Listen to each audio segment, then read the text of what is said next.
I love the diversity that it brings. When you play Japan, Argentina, Fiji, New Zealand, Australia, South Africa, they all pose a different threat. Your team meetings before are all very different, which I like. You know, preparing for Japan is completely different to preparing for South Africa, and also that varies home and away. So when you play teams at home, it's very different to playing them away. And I remember going to play certain teams away from home down south, and we had a very experienced coach, and he said, look, I'm telling you, it's different playing them down here than it is back home. And I remember playing, and it was Australia in this instance. It was faster. They had an incredible record at the stage, and we were playing at. It was in Brisbane, and when I was playing Australia, I had a brilliant record in Brisbane. And you could tell that the team thrived off that, and it was a different experience. So it's great that you get those different experiences, different styles of rugby. Rugby is essentially played the same way by all teams, but the player profile they have, the skill sets that they have can vary quite differently. So I've always loved the unique challenge of playing different teams and the versatility that it brings. I think it will make international rugby more competitive. Of course, when you look at World Cups, there's a significant dominance by the Southern Hemisphere. But growing up, I was watching Wales play, and Wales didn't have the best team while I was growing up. But I remember watching them lose, and there was many 30, 40, 50-point losses. And as time's gone on, not just with Wales, but with England, France, Ireland, Scotland, the games have been getting closer and closer and closer. So we can't deny that the South have done significantly better in World Cups, but this Nations Championship is going to be a great sort of subplot for every single year. And there's certain Southern Hemisphere teams who are very patriotic and very proud of their country.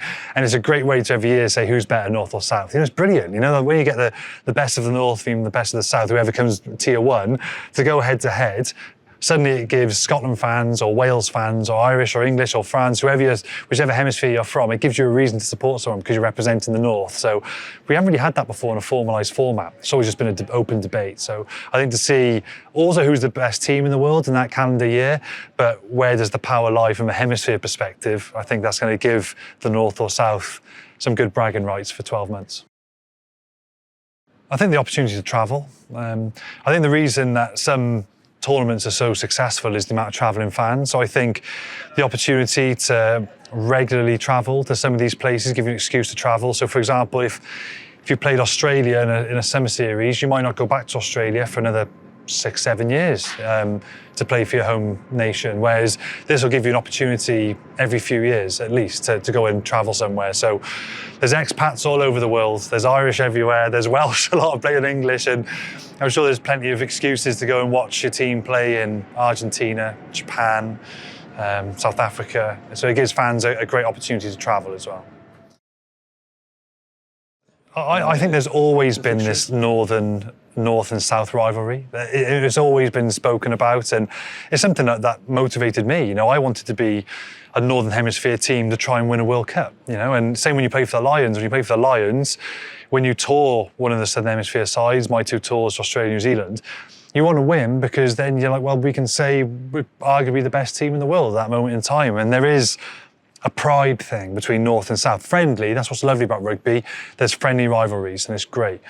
But I think that Northern Hemisphere, Southern Hemisphere debate has always been lingering on ever since World Cup started. And I think this will help elevate that, which will make the rivalries even better. The first thing I thought when I saw the Nations Championship was, I hope Fiji and Japan are in it, because playing against them, watching them many times, seeing the player that they got and the skill set that they've got, they have to be included. I think it's probably the biggest shake-up in international rugby since Argentina were welcomed into the Tri-Nations, and now you've got those 4 teams competing every single year. Argentina would peak for a World Cup, but maybe in between World Cup cycles were less consistent.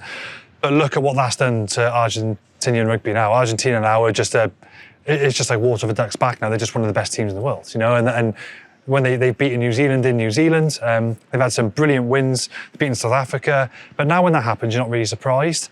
And I really hope the same thing happens for Fiji, who've come here and beaten England.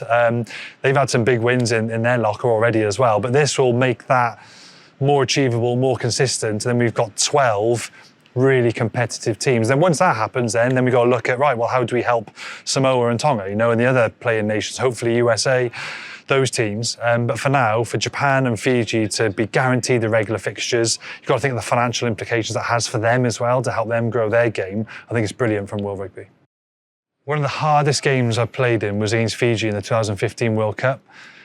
And they have some of the best players in the world, without a shadow of a doubt. Skill sets are incredible, athleticism, amazing. And now what I've noticed massively in Fiji rugby is a lot more structured and organised than they have been in years gone by, particularly the last sort of 5 years, which is why it's no coincidence we're seeing some of the results that they've put on display. But couple that now with 7 high-quality fixtures every single year, it's going to take, without a doubt, Fiji rugby to another level. And I said this, Fiji are one of the most gifted nations in the world, and we have to help them become even better, because it's only a good thing for World Rugby. So yeah, delighted for Fiji rugby, lovely people, amazing rugby team, fantastic heritage and an amazing style of rugby. So delighted that they're in that top 12. I think it'll probably cross that hybrid from an atmosphere perspective from traditional 15s, which is very much home team, away team. So if you travel down south, traditionally, if Wales go to New Zealand, it's going to be predominantly New Zealand fans. Same as when they come to us in November. But I think what this will do, it'll create a bit more of a festival vibe. I think there's going to be fans from all over the place. I think it'll, like I mentioned, it'll fall somewhere between like what, a sevens. I've been here for sevens. And it's an amazing day out when you come here for sevens. You know, it's very jovial, loads of energy. And I think we're going to have probably somewhere in between the current 15s game and the sevens game. We'll probably land somewhere here. So I think there'll be still a really big number, because there's a lot of expat South Africans in London and Kiwis and Australians and the like. So, and it's not far at all for the Northern Hemisphere team to travel. Very easy to travel here. You're looking at all the European teams, 1 hour and you're here. So it's very easy, 2 hours, give or take some transit time. Very easy to get here. So I think you're going to get the nice balance of energy, festival vibe, but you're still going to get a high proportion of home fans to create that atmosphere as well. So that 3-day weekend with 6 games, I think is going to be, it's the first, isn't it? It's the first and it's great. And I think we're just moving rugby in the right direction. So I can't wait to see how that goes. You're always foolish to write off New Zealand. And I think some people will write off New Zealand. I think that's just always such a foolish thing to do. But the superpower right now, and I think it's indisputable, is South Africa. In 2019, they played a game which nobody could match physically. Teams have tried to match that over the last 5 years, and now they've added a skill set which is almost unrivaled across world rugby as well.